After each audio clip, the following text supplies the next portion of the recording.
2 Coríntios, capítulo 4, de 7 a 15, leitura alternada. A palavra do Senhor diz assim: Temos, porém, este tesouro em vasos de barro, para que a excelência do poder seja de Deus e não de nós.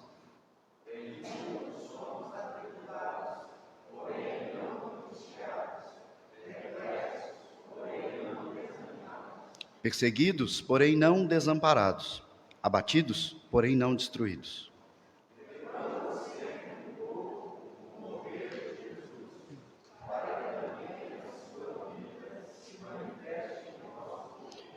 Porque nós que vivemos somos sempre entregues à morte por causa de Jesus, para que também a vida de Jesus se manifeste em nossa carne mortal.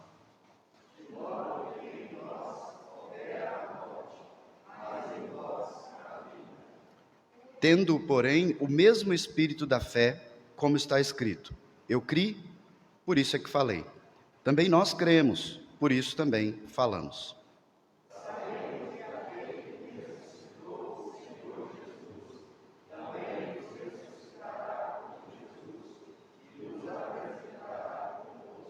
Porque todas as coisas existem por amor de vós, para que a graça, multiplicando-se, torne abundantes as ações de graças por meio de muitos, para a glória de Deus.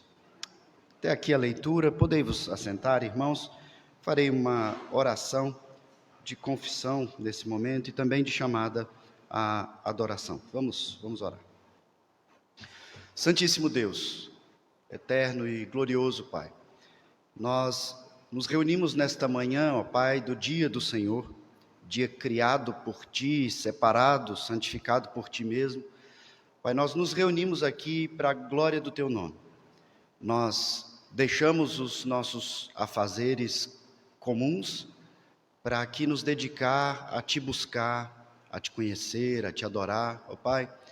E nós fazemos isso conhecedores da Tua grandeza e santidade, e também conhecedores da nossa pequenez e condição de queda, de pecado. Por isso, ó Pai, nós nos apresentamos nesta manhã, primeiramente pedindo perdão pelos nossos pecados. São pecados que temos consciência e outros que nós sequer conhecemos que temos pecado contra Ti. Por isso nós pedimos perdão, ó Pai, a Ti, e pedimos que o Senhor nos santifique, nos faça crescer, ó Pai, em santidade. O Senhor mesmo use, ó Pai, esses meios de graça que o Senhor tem nos concedido para a nossa santificação. Nós aqui, ó Pai, nos apresentamos para Te cultuar, para Te louvar, para Te bendizer, para agradecer, ó Pai, por toda a Tua provisão, cuidado, graça, misericórdia derramado sobre nós. Nesta manhã, ó Pai, em que nós faremos a assembleia, nós agradecemos, ó Pai, pelo sustento que o Senhor tem dado a esta igreja. Ó Pai, tudo aquilo que o Senhor realizou em sua graça para conosco durante todo o ano de 2021. E nós, então, agradecidos, ó Pai, pedimos que o Senhor nos dê todo o sustento necessário para o avanço da Tua obra, ó Pai, nesta igreja local, durante esse ano de 2022, ó Pai. Que o Senhor mesmo nos dê toda a provisão, que o Senhor nos ajude, ó Pai, a sonhar, planejar e realizar tudo conforme a Tua vontade e dentro dos Teus desígnios, não sendo nem acanhados, mas também não sendo demasiadamente ousados. Ajuda-nos, ó Pai, instrui-nos, ó Pai, sustenta-nos. É o que nós Te pedimos, nós Te agradecemos, em nome de Jesus. Amém. Vamos cantar o hino de número 4, Culto à Trindade.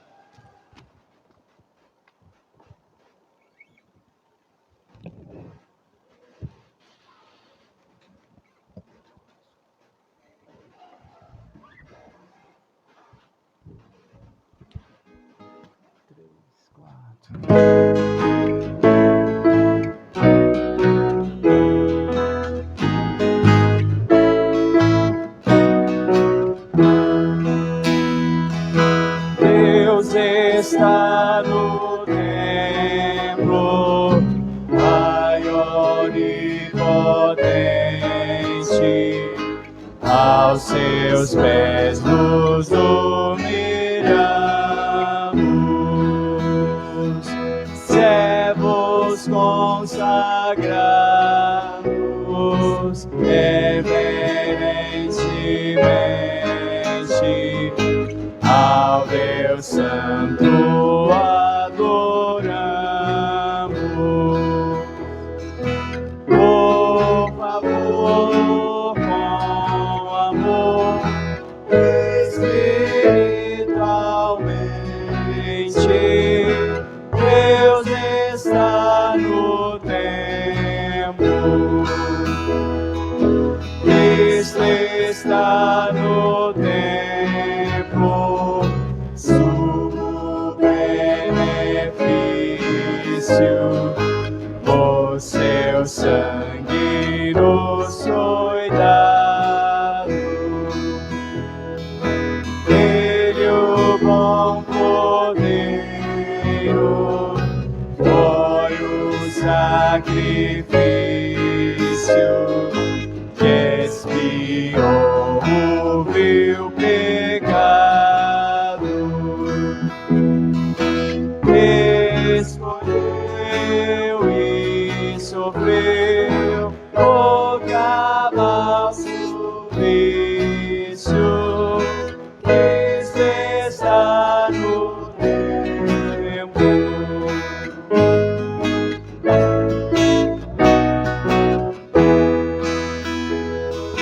Tu que estás no templo, preceptor divino, e os corações habitas. Tu paciente mestre, dá-nos teu ensino, aclarando as leis benditas. Que prazer conhecer a graça infinita, sim, está no templo. Amém.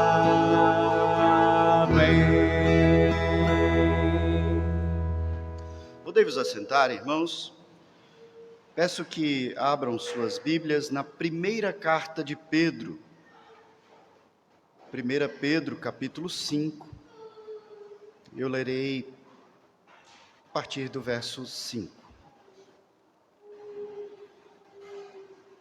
Já no finalzinho da primeira carta de Pedro. Capítulo 5, a partir do verso 5, a palavra do Senhor diz assim: Rogo igualmente aos jovens, sede submissos aos que são mais velhos, outros sim, no trato de uns com os outros. Cingi-vos todos de humildade, porque Deus resiste aos soberbos. Contudo, aos humildes concede a sua graça. Humilhai-vos, portanto, sob a poderosa mão de Deus, para que Ele, em tempo oportuno, vos exalte, lançando sobre Ele toda a vossa ansiedade, porque Ele tem cuidado de vós. Sede sóbrios e vigilantes. O diabo, vosso adversário, anda em derredor como um leão que ruge, procurando alguém para devorar. Resisti-lhe, firmes na fé, certo de que sofrimentos iguais aos vossos estão se cumprindo na vossa irmandade espalhada pelo mundo. Ora, o Deus de toda a graça, que em Cristo vos chamou à sua eterna glória, depois de terdes sofrido por um pouco, Ele mesmo vos há de aperfeiçoar, firmar, fortificar e fundamentar. A Ele seja o domínio pelos séculos dos séculos. Amém. Até aqui, vamos fazer mais uma oração. Senhor Deus, essa é a Tua palavra, esse é o Teu povo, Pai. Nós queremos ouvir a Tua voz nesta manhã. É assim que te pedimos, em nome de Jesus. Amém. Irmãos, essa carta de Pedro, ela é uma carta que nos instrui sobre a vida cristã em nossas relações, sejam elas quais forem. O apóstolo Pedro, então, em toda essa carta se dedica a instruir a igreja como nós devemos viver e nos relacionar, entendendo que as nossas relações entre nós, horizontalmente, são baseadas na nossa relação com Deus, ou seja, elas precisam ser um reflexo da nossa relação com Deus. O apóstolo Pedro, então, começa a estabelecer tudo aquilo que nós precisamos saber para nos relacionar com Deus e, assim, nos relacionar com o próximo. Logo no início da carta, no capítulo 2, ele fala da nossa relação de submissão às instituições humanas, às autoridades e a nossa relação, de maneira geral, de submissão que nos é devida. Lá no capítulo 2, ainda no verso 18, ele começa a falar da relação daqueles que são servos, daqueles que são escravos com os seus senhores e os senhores com seus servos. Ele, no capítulo 3, fala da relação de esposas com seus maridos, maridos com suas esposas. Então, aqui no início do capítulo 5, ele começa a falar com os presbíteros. E nós usamos na nossa igreja, em português, a palavra presbíteros, que é uma palavra que vem do grego. Mas essa palavra, em todo o Antigo Testamento, Novo Testamento, e até mesmo no inglês até hoje, ela é uma palavra que nos remete ao irmão mais velho, ao ancião, aquele irmão maduro no contexto da igreja. E Pedro diz, irmãos mais velhos, mais maduros, presbíteros, e ele diz, eu presbítero convosco, eu rogo que vocês se relacionem assim, com o povo de Deus. Ele instrui aos mais maduros como devem se relacionar. E então aqui no verso 5, por isso ele inicia falando com os jovens. E aqui não são só os jovens, como nós aqui falamos, nos expressamos. Como ele falou com os mais maduros, ele agora fala com a igreja de maneira geral. Aqueles que instruem, governam, lideram a igreja, devem se relacionar da seguinte maneira. E os outros que estão sendo pastoreados, liderados, conduzidos pelos mais maduros, devem se portar da seguinte maneira. Ele continua, então, estabelecendo essas relações. E eu acho extremamente oportuno nós refletirmos sobre isso, à luz da palavra, porque, veja, muito das nossas dificuldades na vida, elas estão diretamente ligadas às nossas relações. Às vezes você não tem dificuldade nenhuma aqui no nosso contexto de igreja, por exemplo. Você não tem nenhuma dificuldade doutrinária. Você não tem nenhuma dificuldade em vários aspectos da condução da igreja, mas você tem dificuldade com aquele irmão, com aquela irmã, aquele que não olha para você, aquele que não te cumprimenta, aquele que foi agressivo, aquele que foi arrogante. E assim nós começamos a perceber como nós temos dificuldades uns com os outros. Somos todos pecadores e pecamos uns contra os outros. E essa dificuldade não está só dentro da igreja, né? A instrução é para que a partir da igreja nós vivamos uma restauração das nossas relações. E isso se expanda na sua relação com o Estado, na sua relação no seu ambiente de trabalho, de estudos, no seu casamento, com seus filhos, e assim Deus nos instrui como devemos nos relacionar, como reflexo da relação com Ele. E é muito instrutivo para nós, quando Ele fala, olha, os que são pastoreados, os mais novos, os jovens, sede submisso aos que são mais velhos.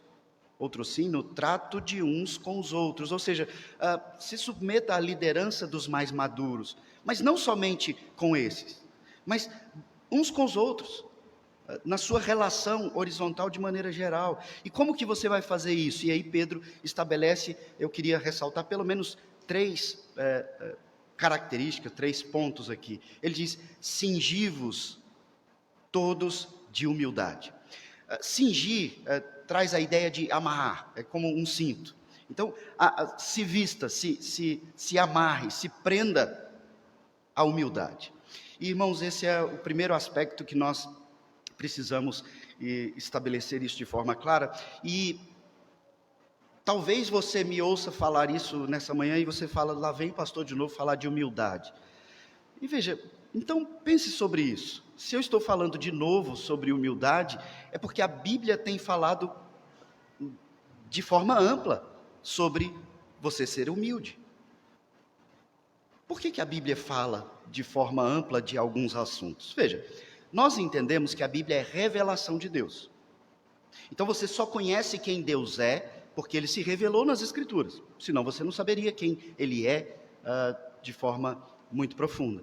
Mas quando Deus nos revela quem Ele é, as Escrituras também são um grande tratado sobre quem nós somos. Você só conhece a sua condição e, em geral, os seus comportamentos, pensamentos e dificuldade do coração, porque as Escrituras nos descrevem. E como que as Escrituras nos descrevem? Se você observar, você tem descrições que são objetivas e diretas, que nos descrevem claramente, mas nós temos também outras que nós entendemos por inferência direta. Não é objetivo. Vocês são arrogantes. Mas ele diz constantemente, repetidamente, humilhai-vos, sejam humildes. E se isso é repetido, é porque Deus, em sua revelação, está nos mostrando que nós temos todos dificuldade em sermos humildes. E assim nós naturalmente conhecemos o nosso coração. E se você acha que você não é arrogante, eu te chamo nessa manhã a parar e refletir um pouco sobre algo que as Escrituras têm enfatizado repetidamente: sejam humildes. Nós confundimos muito esse conceito de ser ou não humildes, e por isso nós achamos que somos humildes, mas o Senhor tem dito repetidamente: vocês precisam ser humildes. E a humildade aqui, entenda, eu tenho feito um link aqui com vocês, a humildade na sua relação com o próximo precisa ser um retrato, um espelho da sua relação com Deus. E nós não somos humildes em relação a Deus em vários aspectos. E você pensa, mas como que eu não sou humilde? Deus é Deus, eu não sou. Quando você se frustra demasiadamente com as circunstâncias da sua vida, acontece algo na sua vida e você diz, isso não é justo. E então você se frustra. Eu vou trazer aqui a imagem, como Jonas. Jonas não quer pregar para os ninivitas, não quer trazer salvação para aquele povo tão malvado, mas então Deus diz, Jonas, vai. É o que eu estou te mandando fazer, e Jonas vai, e o povo se converte, e ele volta e fica ali debaixo daquela sombra, mas não tem mais sombra. E ele fica irado, e o Senhor diz, é justo.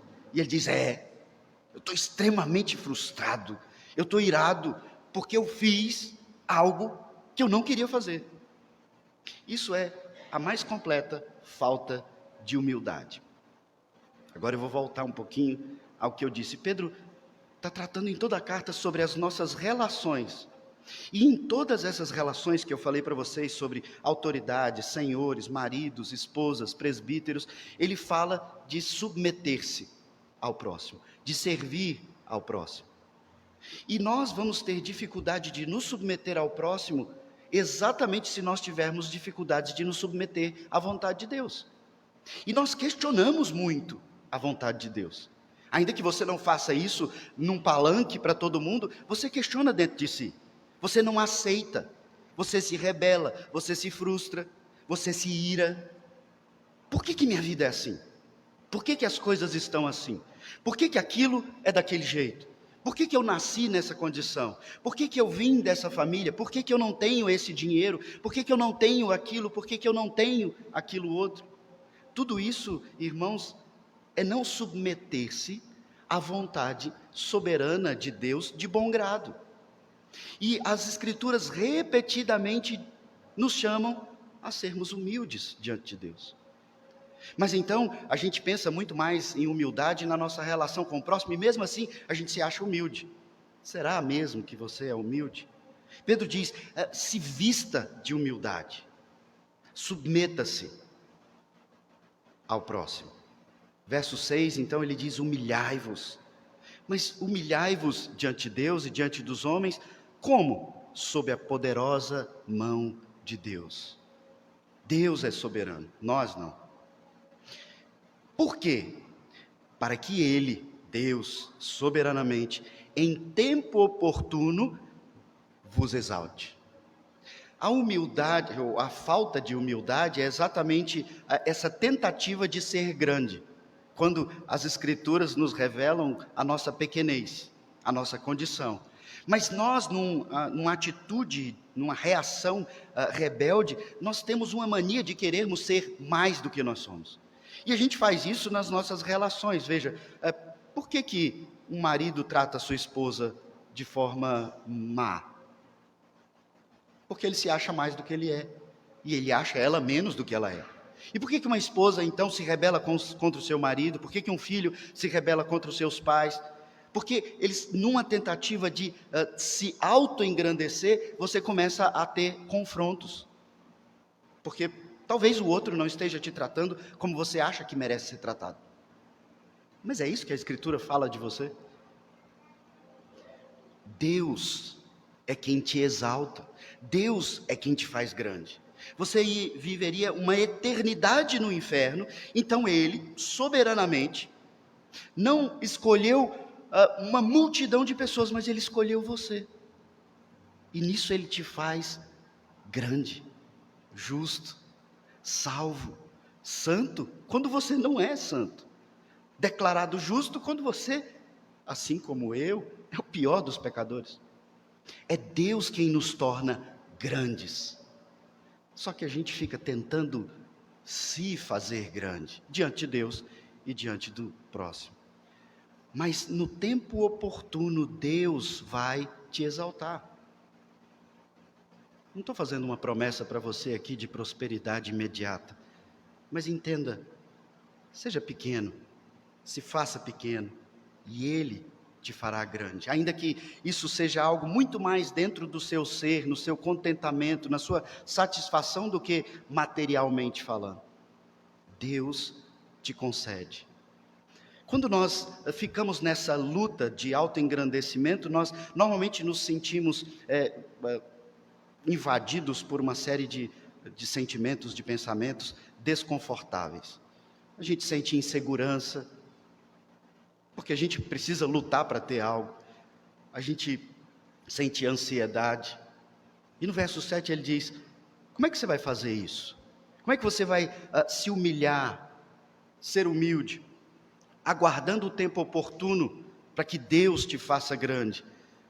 Ele diz no verso 7, lança sobre ele toda a vossa ansiedade. A ansiedade, irmãos, é aquela insegurança sobre as coisas, de maneira geral, especialmente sobre o que vai acontecer. E você então fica ali numa ânsia, uma angústia. Como é que vai ser? De que jeito que vai ser? Quando vai ser? E então você começa a ficar aflito no presente sobre algo do futuro. E ele diz: lança sua ansiedade diante de Deus. O Salmo 55, no verso 22, fala exatamente isso. Lance a sua ansiedade diante de Deus. E Pedro fundamenta isso. Como é que você vai fazer isso? Por que você vai lançar a sua ansiedade? Por quê? Porque Ele tem cuidado de vós. É Deus quem cuida de nós. Ele, soberanamente, é quem cuida de você. Se você quer cuidar de você mesmo, você só fica mais ansioso. Então confie em Deus. Lança os seus problemas, as suas dificuldades, os seus pecados, as suas lutas, a sua dificuldade do relacionamento em oração diante de Deus. Ele tem cuidado de vós. Ou você fez alguma coisa para ser escolhido por Ele? É Ele, irmãos, que cuida de nós. Na quinta-feira nós estávamos aqui refletindo sobre o texto bíblico no estudo, e a gente leu ali aquele texto, pensou sobre algumas coisas e, sabe, durante 40 anos no deserto, as sandálias não se acabaram. Ei, a gente está falando de sandália. Você já pensou que Deus está envolvido até mesmo com a sandália que você usa em casa? Deus cuida de nós. A gente tem uma dificuldade de relacionar e interrelacionar todas as coisas com a nossa vida espiritual, né? A gente separa por departamentos. A minha vida com Deus, aqui o meu trabalho, aqui as minhas coisas. Deus não tem nada a ver com a minha sandália. Tem. Ele cuida e está envolvido no cuidado de todas as coisas, até mesmo da sua sandália. Por que ficar ansioso? E quando eu digo isso, eu sei que lidar com a ansiedade não é algo fácil, não. Normalmente nós pensamos que a gente não vai conseguir. Mas o texto bíblico também repetidamente nos chama a não andar ansioso. É confiar. E quando você confia, você faz isso em atitude de oração, de conversa, depositando diante do Senhor. Mas Pedro fala sobre algo também que eu gostaria de chamar a sua atenção. Além de você lutar para ser cada dia mais humilde, ele fala algo no verso 8 e 9 que nos instrui muito claramente. Ele fala sobre sermos vigilantes e firmes. Vigilante com relação ao diabo e firmes também com relação ao diabo. Por quê? Se Pedro está falando das relações aqui, por que ele fala que a gente tem que ser vigilante e firme? Porque ele está nos mostrando que Satanás está completamente interessado nas nossas relações. E ele fica estrategicamente ao nosso derredor, elaborando formas de nós brigarmos uns com os outros, de nós nos auto-engrandecermos, de nós estarmos insatisfeitos com as nossas relações e com as coisas que nós temos. E ele diz: irmãos, sejam sóbrios, fiquem atentos, sejam vigilantes. Assim como Deus tem cuidado até mesmo da sua sandália, Satanás está envolvido estrategicamente nas coisas que estão ao seu redor. E ele é o seu adversário. A palavra Satanás ou Hassatan é exatamente adversário. Ele é o nosso adversário. Portanto, a sua esposa não é a sua adversária direta. Seu filho, ele é. Só que ele fica ali o tempo todo fazendo com que vocês briguem, com que vocês tenham dificuldade. E isso acontece dentro da igreja também. Fulano não falou comigo. Vai lá e fala com ele, uai. Fulano olha para mim. Olha para ele. Vai. Veja, as escrituras sempre nos colocam nas nossas relações. Submeta-se, sirva, vá. E a gente fica, não. Quem não me quer, não me merece. É isso que a gente tem visto nas escrituras. Mas eu sou importante demais e as pessoas não estão dando o devido valor a mim dentro da igreja.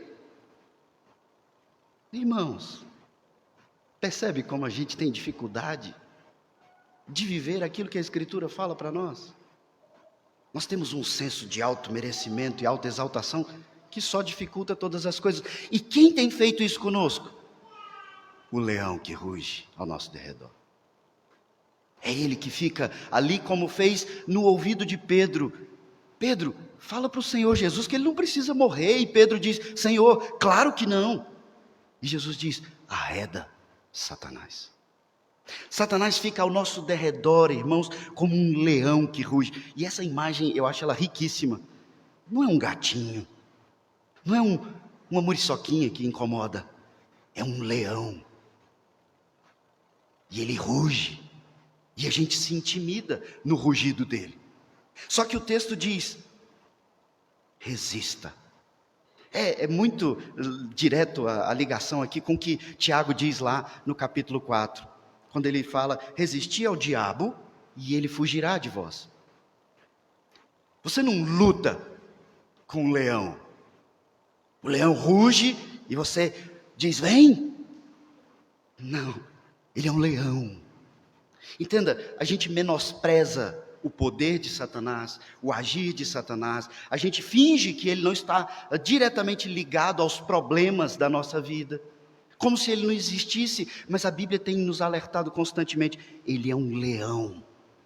Ele tem uma esfera de ação, ele tem poder. Ele não tem poder sobre a sua vida, porque você foi comprado pelo sangue de Cristo, mas ele tem poder e ação ao seu redor.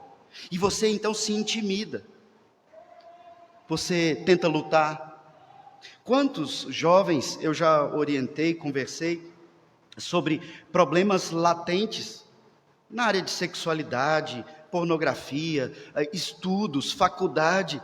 E aí eu sempre escuto aquela autoconfiança: ah, pastor, não preocupa não, isso não vai ser um problema para mim. Será que não? Passa um tempo e de repente as pessoas já não vêm mais para a igreja, se sentem distantes, estão fracas. Pedro diz: sejam vigilantes, atentos e firmes. A ideia de firmeza é você ficar ali no seu caminho, no seu lugar. Não muda por causa da dificuldade, não. Não muda por causa da circunstância. Resistir firme na fé, certo de que os sofrimentos, e veja, o texto está dizendo: eu sei que vocês sofrem, mas sofrimentos iguais aos vossos estão se cumprindo da vossa irmandade espalhada pelo mundo. Você não é o único que está sofrendo não, viu? Os outros crentes estão sofrendo. Só que a gente acha que a grama do outro sempre está mais verde.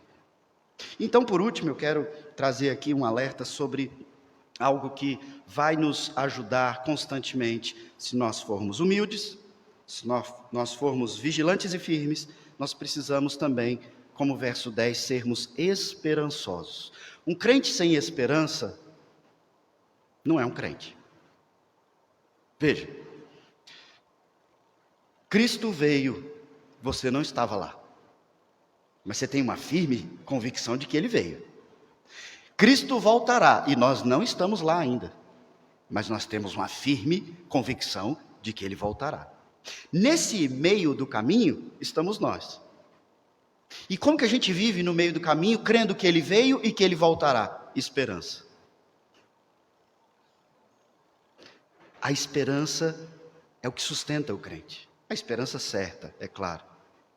Veja como ele fala no verso 10. Ora, o Deus de toda graça que em Cristo vos chamou, ele está falando da esperança que você tem, de que Cristo veio, de que Cristo vos chamou, de que você é eleito.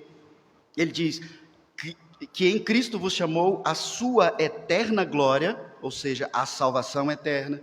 Depois de terdes sofrido por um pouco, ele está falando de você, Ele mesmo vos há de aperfeiçoar. Então assim, Ele não está negando que você passa dificuldade. Deus está atento para a sua sandália. Ele está vendo o seu sofrimento. Mas Ele diz, depois de você ter sofrido por um pouco, Ele mesmo vos há de aperfeiçoar na humildade. Ele há de firmar, resistir, sede firmes, vigilantes. Ele há de fortificar. Você vai ser mais forte depois dessa dificuldade, depois de tudo isso que você tem vivido. E Ele há de te fundamentar. Fundamento, alicerce. Ele te dá a estrutura para você perseverar. Então, tenha esperança, tenha convicção de que Ele fez, Ele faz e Ele fará. Você não precisa se engrandecer, como tanta gente luta para te ensinar por aí, né? Tenha autoconfiança, tenha segurança. A gente precisa disso, mas entendendo que é em Deus, não é em você. Nós precisamos sim, do mínimo de confiança, mas não é em você, é de que Deus está atento às suas sandálias. E então você caminha. Se arrebentar, você coloca um preguinho. Ele está atento, Ele está cuidando. Sejam humildes, sejam vigilantes e firmes, e sejam esperançosos. O ano está seguindo, os problemas do ano passado continuam nesse ano, a guerra, rumor de guerra. Tenham esperança, Deus está no controle. Submetam-se nas suas relações, submetam-se diante de Deus, estejam atentos às ciladas do maligno, e alimentem e fortaleçam-se na esperança. Deus está te aperfeiçoando, Deus está te firmando, Deus está te fortificando e te fundamentando exatamente em tudo o que você está vivendo. Dentro dos seus relacionamentos, dentro da sua casa, no seu trabalho, na sua saúde, Deus está agindo na sua vida. Então não perca a esperança. Simplesmente não perca a esperança.